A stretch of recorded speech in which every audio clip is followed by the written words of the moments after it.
கடலூர் மாவட்டம் எலத்தூர் அருகே தேசிய நெடுஞ்சாலையில் ஏற்பட்ட சாலை விபத்தில் 10 வயது பெண் குழந்தை உட்பட மொத்தம் 9 பேர் பரிதாபமாக உயிரிழந்தனர். கடலூர் மாவட்டம் எலத்தூர் அருகே திருச்சி சென்னை தேசிய நெடுஞ்சாலைகள் திருச்சியிலிருந்து சென்னை நோக்கி சென்று கொண்டிருந்த அரசு பேருந்தின் டயர் வெடித்ததில் கட்டுப்பாட்டை இழந்து சாலையின் சென்டர் மீடியேட்டரையும் கடந்து எதிர் திசையில் வந்து கொண்டிருந்த இரு சொகுசு கார் மீது மோதி அடுத்தடுத்து மோதி விபத்துக்குள்ளானது. இந்த விபத்தில் பேருந்தில் பயணித்தவர்கள் லேசான காயத்துடன் உயிர் தப்பிய நிலையில் இரு கார்களில் பயணித்த 9 பேர் பரிதாபமாக உயிரிழந்தனர்.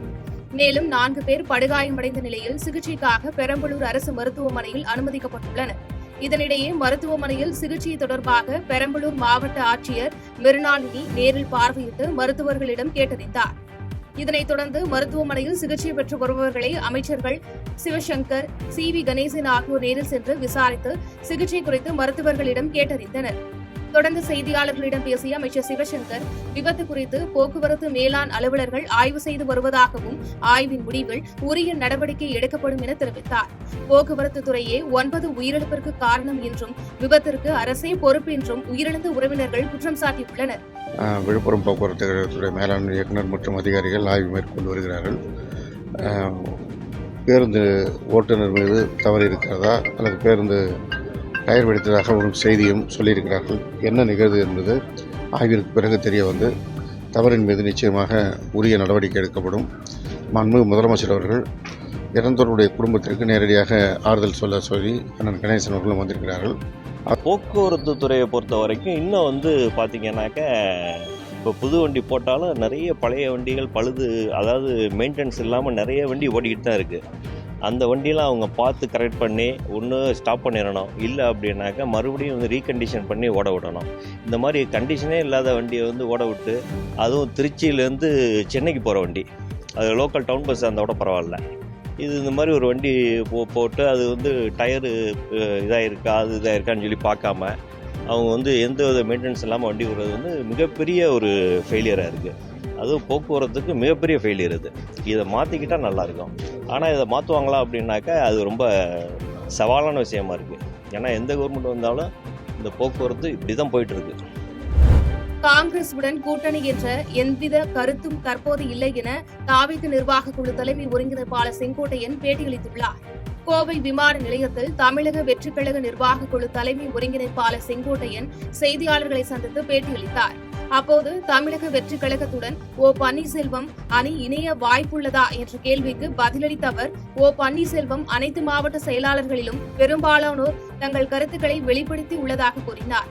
அந்த கருத்துக்களின் அடிப்படையில் 2 நாட்களுக்குள் நல்ல முடிவு எடுக்கப்படும் என பேசப்பட்டுள்ளதாக தெரிவித்தார். இதனைத் தொடர்ந்து காங்கிரஸ் கட்சியுடன் இணையும் வாய்ப்புள்ளதா என்ற கேள்விக்கு அத்தகைய எந்த கருத்தும் இல்லை என பதிலளித்தார். பேச்சுவார்த்தை நடத்திட்டு இருக்கிறதாகவும் விரைவில் அவர்கள் பொங்கலுக்கு முன்னாடி நீங்க சொல்ற மாதிரி அறிவிக்கப்பட்டதாகவும் அவர் ஒவ்வொருவரும் ஒவ்வொருவரோடு பேசிக் கொண்டிருக்கிறது உண்மை. அதே நேரத்தில் எப்போது அவர்கள் அந்த முடிவுகளை மேற்கொள்ளார் என்பதுதான் இன்னும் எனக்கு தெரியவில்லை. பேச்சுவார்த்தை ஈடுபடுத்த தாவாக்கோடு என்னை போன்றவரும் பேசுகிறோம். அவரும் சில கருத்துக்களை சொல்லிக் கொண்டிருக்கிறார்கள். அதற்கு நல்ல முடிவுகள் எதிர்பார்க்கலாம். பயணம் எப்படி சார் இருக்குது? இப்போ கொஞ்ச நாள் நிர்வாக பணியில் இருக்கீங்க. என்னுடைய பயணத்தை பொறுத்தவரையிலும் புரட்சித் தலைவர் அம்மாவை போல மகிழ்ச்சியாக இருக்கிறார். அரசு பேருந்தும் காரும் நேருக்கு நேர் மோதிய விபத்தில் காரில் பயணம் செய்த 3 பேர் உயிரிழந்தனர். திருவண்ணாமலை மாவட்டம் தண்டரை கிராமத்தைச் சேர்ந்த 4 பேர் திருவண்ணாமலையிலிருந்து விழுப்புரத்திற்கு சிகிச்சை பெறுவதற்காக காரில் மருத்துவமனைக்கு சென்றபோது ராஜதாங்கல் அருகே கார் கட்டுப்பாட்டை இழந்து அரசு பேருந்து மீது நேருக்கு நேர் மோதி விபத்துக்குள்ளானது. இந்த சாலை விபத்தில் காரில் பயணம் செய்த கனகவள்ளி சம்பவத்திலேயே உயிரிழந்தார். பின்னர் இதுகுறித்து தகவல் அறிந்து வந்த போலீசார் விபத்தில் காயமடைந்தவர்களை மீட்டு மருத்துவமனைக்கு அனுப்பி வைத்தனர். அங்கு சிகிச்சை பெற்று வந்த மேலும் 2 சிகிச்சை பலனின்றி உயிரிழந்ததால் இந்த விபத்து குறித்து போலீசார் வழக்குப்பதிவு செய்து விசாரணை மேற்கொண்டு வருகின்றனர். தென்காசி மாவட்டத்தில் அமைந்துள்ள பழமை வாய்ந்த குற்றாலநாதர் கோவிலில் திருவாதிரை திருவிழா கொடியேற்றத்துடன் வெகு விமரிசையாக தொடங்கியது. தென்காசி மாவட்டத்தில் அமைந்துள்ள மிகவும் பழமை வாய்ந்த குற்றாலநாதர் கோவிலில் திருவாதிரை திருவிழா கொடியேற்றத்துடன் இன்று கோலாகலமாக தொடங்கியது. கொடியேற்றத்திற்கு முன்பு கொடி மரத்திற்கு வாசன திரவியங்களால் அபிஷேகம் செய்யப்பட்டு தீபாராதனை காண்பிக்கப்பட்டது. இந்த நிகழ்வில் நூற்றுக்கணக்கான பக்தர்கள் கலந்து கொண்டு சாமி தரிசனம் செய்தனர். மேலும் இக்கோவிலில் கும்பாபிஷேக பணிகள் நடைபெற்று வருவதால் தேரோட்டம், ரத வீதி உலா உள்ளிட்டவை இந்த ஆண்டு சித்திரை திருவிழா நாட்களின் போது நடைபெறாது என கோவில் நிர்வாகம் சார்பில் தெரிவிக்கப்பட்டது. நெல்லை மாவட்டம் அம்பாசமுத்திரம் அருகே உள்ள மணிமுத்தாறு அருவியில் இன்று முதல் சுற்றுலா பயணிகள் குளிப்பதற்கு வனத்துறையினர் அனுமதி வழங்கியுள்ளனர். நெல்லை மாவட்டம் அம்பாசமுத்திரம் அருகே மேற்கு தொடர்ச்சி மலைப்பகுதியில் அமைந்துள்ள மணிமுத்தாறு அருவியில் 36 நாட்களுக்கு பிறகு சுற்றுலா பயணிகள் குளிப்பதற்கு வனத்துறையினர் அனுமதி வழங்கியுள்ளனர். வடகிழக்கு பருவமழை காரணமாக மணிமுத்தாறு அருவியில் வெள்ளப்பெருக்கு ஏற்பட்டதை அடுத்து சுற்றுலா பயணிகள் குளிக்க தடை விதிக்கப்பட்டிருந்தது. இந்த நிலையில் அருவிக்கு வரும் நீர்வரத்து குறைந்து சீரானதால் சுற்றுலா பயணிகளுக்கு வனத்துறையினர் அனுமதி வழங்கியுள்ளனர்.